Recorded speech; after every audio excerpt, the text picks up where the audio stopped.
ಬೆಳಗಾವಿಯಲ್ಲಿ ಮತ್ತೆ ಮಟಕ ಜೋರು.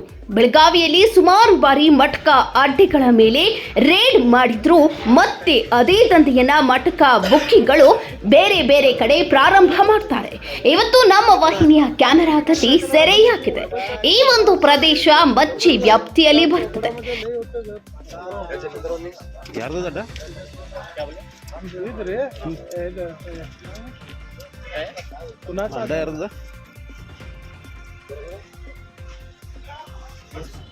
ಇನ್ನು ಈ ಮಟಕ ನಡೆಸುತ್ತಿರುವಂತಹ ಜಾಗಿಯನ್ನ ನೋಡಿ, ಒಂದ್ ಕಡೆ ಜನ ಕಲಿತು ವಿದ್ಯಾವಂತರಾಗುವುದು, ಆದರೆ ಅವರ ಪಕ್ಕದಲ್ಲಿ ಇರುವ ಶೆಡ್ನಲ್ಲಿ ರಾಜಾರೋಷವಾಗಿ ವಿಜಯ್ ತಾರ್ಲೇಕರ್ ಹಾಗೂ ಅಸೀಂ ಎಂಬುವವರು ಮಟಕ ದಂಧೆಯನ್ನ ಬಿಂದಾಸ್ ಆಗಿ ಹೇಗೆ ನಡೆಸುತ್ತಿದ್ದಾರೆ ನೋಡಿ.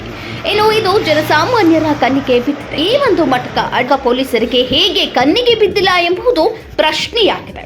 ಇನ್ನು ನಮ್ಮ ವರದಿಗೂ ಬೆಳಗಾವಿ ಎಸ್ಪಿ ಅವರು ಇಂಥವರ ಮೇಲೆ ಸರಿಯಾದ ಕ್ರಮ ತೆಗೆದುಕೊಂಡು ಜನರ ಜೀವನ ಹಾಳು ಮಾಡುವ ಇಂತಹವರನ್ನ ಗಡೀಪಾರ್ ಮಾಡಬೇಕು ಎಂಬುದು ನಮ್ಮ ಹಾಗೂ ಅಲ್ಲಿನ ಸಾರ್ವಜನಿಕರ ಆಶಯವಾಗಿದೆ. ಇನ್ನು ಈ ಒಂದು ಮಾಹಿತಿಯನ್ನ ಅಲ್ಲಿನ ಸ್ಥಳೀಯರು ನಮಗೆ ತಿಳಿಸಿದ್ರು. ಈ ರೀತಿ ಅನೇಕ ಕಡೆ ಇದ್ದಂತಹ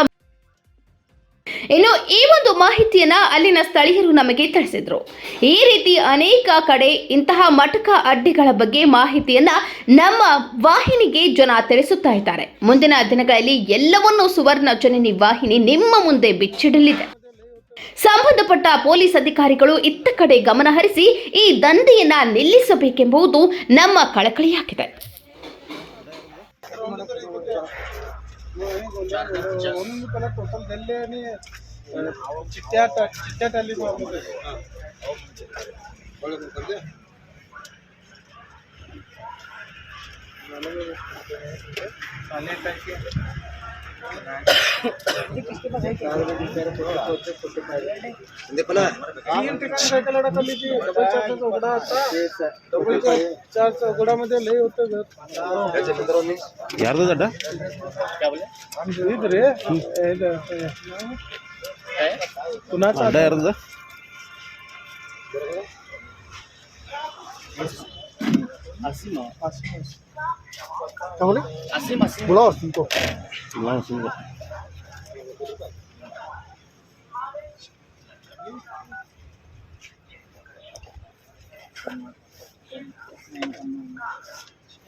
ಇದು ಈ ಕ್ಷಣದ ಸುದ್ದಿ. ಹೆಚ್ಚಿನ ಸುದ್ದಿಗಳಿಗಾಗಿ ಸುವರ್ಣ ಜನನಿ ನ್ಯೂಸ್ ಚಾನೆಲ್ ಅನ್ನ ಲೈಕ್ ಮಾಡಿ, ಶೇರ್ ಮಾಡಿ, ಸಬ್ಸ್ಕ್ರೈಬ್ ಮಾಡಿ ಹಾಗೂ ಕಮೆಂಟ್ ಮಾಡುವುದನ್ನ ಮರಿಬೇಡಿ.